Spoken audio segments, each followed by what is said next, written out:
Hello दोस्तों, नमस्कार। हमारी यूट्यूब चैनल मेरी बात में आप सभी लोगों का स्वागत है।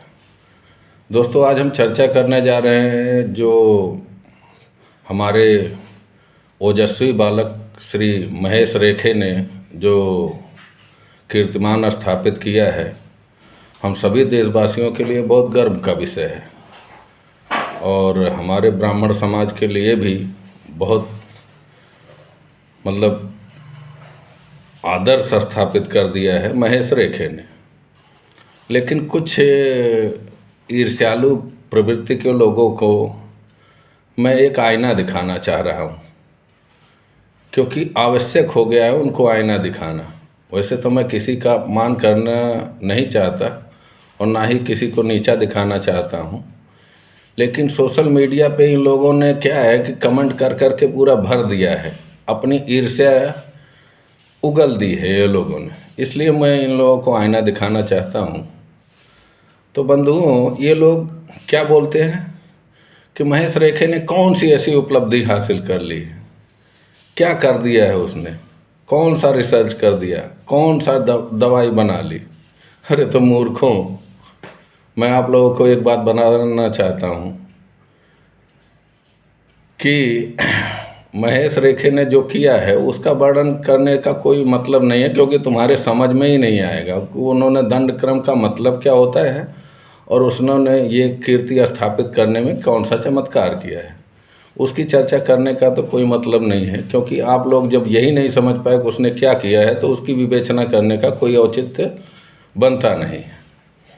लेकिन मैं अब आप लोगों को एक बात बताता हूँ कि दो प्राणी ऐसे हैं ना जिसकी बात का कोई वैल्यू नहीं समझा जाता, उनकी बात की कोई महत्व तो नहीं समझा जाता है। एक कुत्ता, एक गधा, क्योंकि ये अनावश्यक रूप से बोलते हैं, बिना कारण अकारण बोलते हैं। बाकी किसी जानवर को आप, किसी पशु पक्षी को आप बोलते हो, देखते हो अकारण बोलता हो? कभी किसी गाय को अकारण चिल्लाते हुए देखा? लेकिन ये दो प्राणी ऐसे हैं कि जो अकारण बोलते हैं, तो इसीलिए इनकी बात की कोई वैल्यू नहीं रह जाती। तो आप लोगों से भी मैं निवेदन करना चाहता हूँ कि भैया, अकारण बोलना, रेंकना और भौंकना दोनों बंद कर दो, नहीं तो आपकी बात की कोई वैल्यू नहीं रह जाएगी। आई बात समझ में? और तुम लोग तो क्या अलग अलग फोटो में बना के डालते हो, ब्राह्मणों का चोटी रख के, वो गधे पे बैठा हुआ, रथ पे बैठा हुआ, ये आप लोग फोटो डालते हो। ऊपर से फिर कटोरा पकड़ा देते हो कि ये भीख मांग के खाया। भैया, उसने अगर समाज से भीख मांग के खाया तो समाज को दिया कितना है, इसकी भी जरा एक बारी विवेचना कर लो कि समाज को दिया क्या क्या है। लेकिन तुम्हें तो बस तुम्हारे ईर्ष्या का पर्दा पड़ा हुआ है तुम्हारे, और तुम 75 साल से आरक्षण की मलाई खा रहे हो। तुमने देश को क्या दिया या इस संसार को क्या दिया? जरा अपने तरफ भी आईना घुमा लीजिए,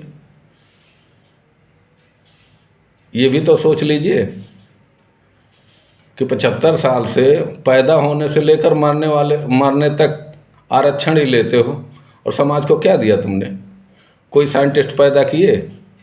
अरे छोड़ो, साइंटिस्ट की बात तो बहुत दूर की बात है। तुम तो एक ढंग का नेता नहीं पैदा कर पाए जो 1 घंटा बिना पेपर देखे बोल सके। 1 घंटा क्या, आधा घंटा बोलने वाला कोई नेता तक अभी तक नहीं पैदा कर पाए तुम लोग, कि वो बिना पेपर देखे हुए, बिना किसी का लिखे हुए किसी सब्जेक्ट को दे दिया जाए कोई टॉपिक और आधा घंटा वो धारा प्रवाह में बोल सके। तो इतनी तो तुम्हारी वो है। इतनी ईर्ष्या में मत डूब जाओ, क्योंकि ईर्ष्या जो है ना, मनुष्य का पतन का सबसे बड़ा कारण है। और रही बात तुम महेश रेखे के रिसर्च की बात, अब मैं वो बताता हूँ कि उसने किया क्या है। उसने तो वो कर दिया ना जो तुम्हारे साइंटिस्टों द्वारा बनाए हुए कंप्यूटर की कैपेसिटी से ही बाहर है। तुम्हारा कोई भी कंप्यूटर वो कार्य नहीं कर सकता जो वो कर दिया है।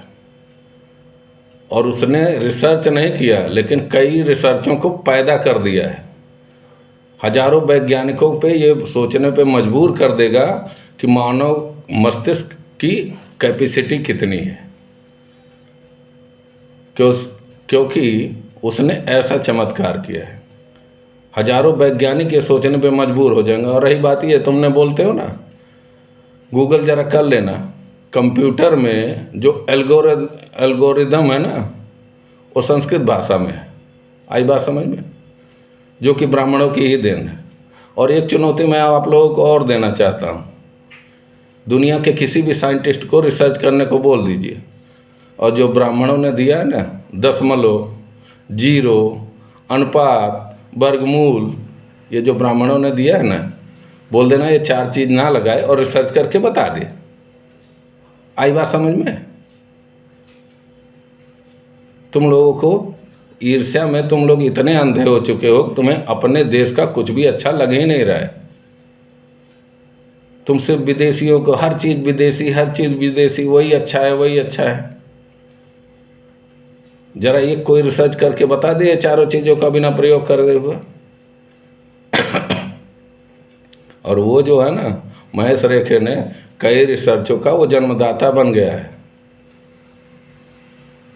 और तुम्हारी साइंस की भी औकात मैं बता दूं, हर चीज़ को बोलते हो ये साइंस वो साइंस। अभी भी तुम्हारा साइंस यही कहता है ना कि एक आदमी बिना खाए, बिना भोजन के 40 दिन से ज़्यादा नहीं जीवित रह सकता है। मैं पुरानी बातें नहीं कर रहा हूँ, प्रेजेंट टाइम की बातें कर रहा हूँ। एक है भगवान दादा गुरु, जो सिर्फ नर्मदा मैया का जल पीते हैं, 5 साल हो गया, अभी तक एक अन्न, एक फल, कुछ भी ग्रहण नहीं किया, सिर्फ नर्मदा का जल पिए। पुरानी बात मैं नहीं कर रहा हूँ, प्रेजेंट टाइम में जीवित हैं, अभी नर्मदा यात्रा कर रहे हैं, जाके उनसे मिल सकते हो। तुम्हारे दुनिया के सारे साइंटिस्ट फेल हैं, वो पागल हो गए हैं ये सोच के कि ऐसा कैसे हो सकता है। तुम्हारे साइंस ने बहुत सारा अनुसंधान किया और वो बाद में गलत साबित हुए। जरा आयुर्वेद का कोई एक सिद्धांत गलत साबित करके बता दो, या हमारे वेदों में कोई लिखी हुई जो है सूत्र को जरा गलत साबित करके दिखा दो। और ब्राह्मणों की तो क्षमता नापते ही रह जाओगे बंधु। जरा एक बार इतिहास खगाल के देख लो, उन्होंने जो दे दिया है ना, तुम्हें गर्व करने की वजह दे दी है, वजह। तुम्हारे कौन सी ऐसी चीज पे विश्व जो है लालायित रहता है? अरबों खरबों की संपत्ति बेच के ना यहाँ हरिद्वार में आके ठुमके लगाते हैं। ये दिया है ब्राह्मणों ने, आके फिर ध्यान लगाते हैं, सन्यासी बन जाते हैं जिस देश की तुम वकालत करते हो।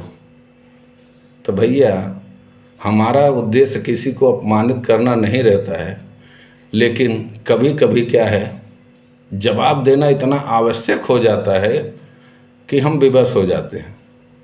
और ब्राह्मण शुरुआत नहीं करता। और सभी लोगों से मैं एक विनम्र निवेदन करना चाहता हूँ, भैया ब्राह्मणों से मत उलझो, क्योंकि यह नामकरण भी कराता है और तुम्हारी वंशावली भी निकाल के बता देता है। इतना क्षमता है उसके अंदर। गांधी को महान बताते बताते, गांधी का गुणगान करते करते, ब्राह्मणों का अपमान करते करते कांग्रेस ने वो कर दिया कि आज 2 अक्टूबर को आप जरा सोशल मीडिया देख लो, गांधी जी को माल्यार्पण करने की कोई कोशिश नहीं करता, सभी गालियों से भरे पड़े हैं। उनके सारे कर्मकांड ब्राह्मणों ने उखाड़ दिए। तो मैं आप लोगों से विनम्र निवेदन करता हूँ, ये जो अम्बेडकर जी, जीजा, ये वो, भैया तो वो सब भी ब्राह्मणों ने निकाल के दिखा दिया कि एक बारी उन्होंने ब्राह्मण किसी औरत से शादी किया था और अपनी 3 बहनों को कहाँ किया था। तो ब्राह्मणों से मत उलझो भैया, ये तुम्हारी हजारों पीढ़ी की कुंडली खोद के निकाल लाएंगे और तुम्हें आईना दिखा देंगे। इसलिए हम आप लोगों से निवेदन करना चाहते हैं, वर्तमान समय जो है वो लड़ने का नहीं है, आपस में मतभेदों को भुला के एक होने का है। नहीं तो जीते कोई भी, हारेगा हिंदू ही। हमारी इस बात की गंभीरता को समझो, मैं आप सभी लोगों से निवेदन करना चाहता हूँ। और रही बात ये, यदि आप हमारा अपमान करेंगे तो हम तो इतने पुराने तमाम फोटोएं ले आके आपके सामने रख देंगे कि आप निरुत्तर हो जाओगे। जय हिंद, जय भारत।